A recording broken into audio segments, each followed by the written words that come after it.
It is my pleasure to introduce this year's commencement speaker, Mr. Thomas Schenkel.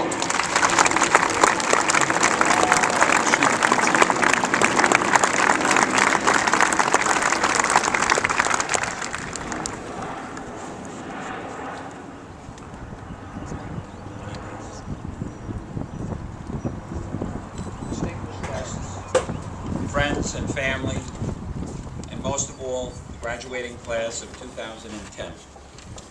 It is a simple fact that we use events to punctuate the important times of our lives.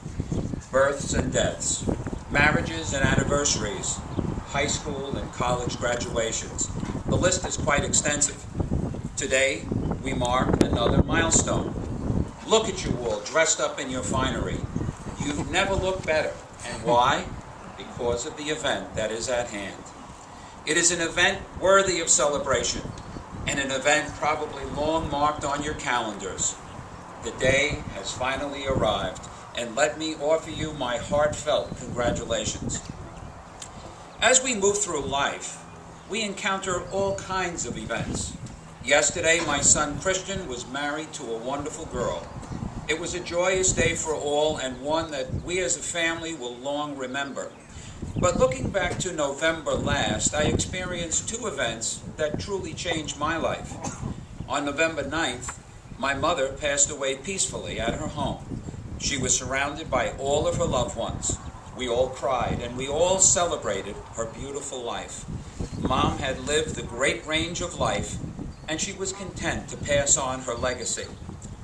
That very night, my son Oliver asked me if we could get a dog.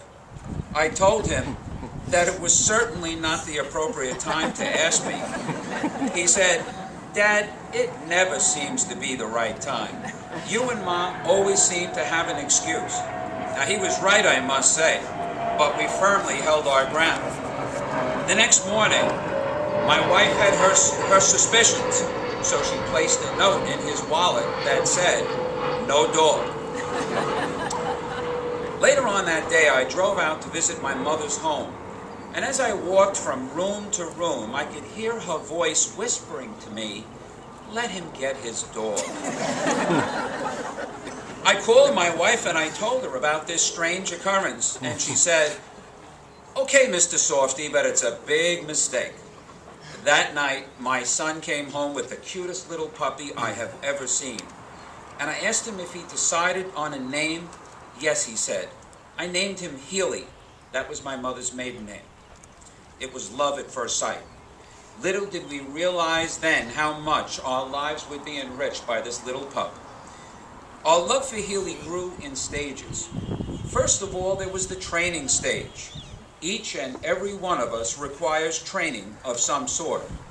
You have just finished 4 years of exceptional training here in the Garden City High School and are about to embark on even more challenging tasks. How proud we were of Healy when he used that newspaper on the kitchen floor. And how elated we were when he learned to scratch on the back door to go outside. But training does not always come easy. In fact, Healy, as much as we loved him, made the hectic holidays even more hectic. My daughter Heidi told us that we needed to send him to a trainer, and she was right. Like a child going off to college, we tearfully parted with our new puppy. He came back after 3 weeks, a changed pup. Yes, it was a financial sacrifice, but I have always found that education is well worth the investment. As you embark on your new adventures in September, always remember to reach out when a trainer is needed. At times, it is difficult to accomplish all of our goals without a little assistance. Make the most of opportunities offered.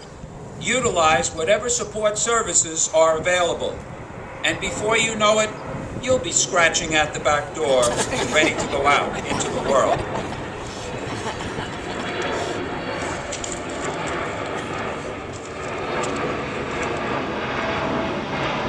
This shutdown runway could be a good thing. Healy loves to go on a walk. He pulls on his leash, anxious to find out what is waiting for him around the next corner. But he also knows how to stop and smell the roses. Unfortunately, though, I don't think he's always smelling roses.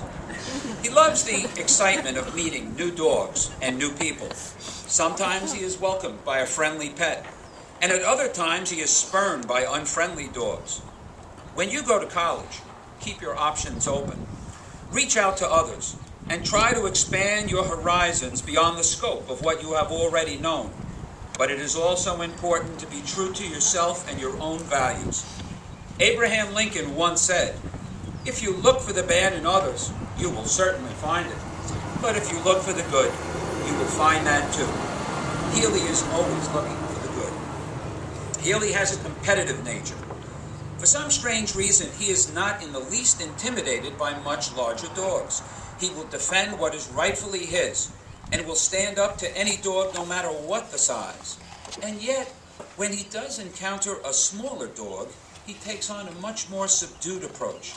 He allows the smaller dog to become the aggressor, while he puts up with the little dog's antics. In life, we will encounter big and little dogs. We need to develop the confidence to stand up to the big dogs, and yet we must never lose patience with the little ones, struggling for recognition. Humans, like dogs, need balance in their lives. You must learn to stand up for what you believe in, even if at times it appears difficult, but at the same time, you must learn to yield the floor to those less dominant, because their voices must also be heard. Like dogs, big and small, we must all learn to coexist in this world together. Healy is a very social dog. Now, dogs by their very nature are pack animals. Healy immediately became part of our family, and he started to size us up one at a time. According to my wife, I am the weakest link when it comes to Healy's training, a.k.a. Mr. Softy. She is probably right, but he never seems to chew on my slippers.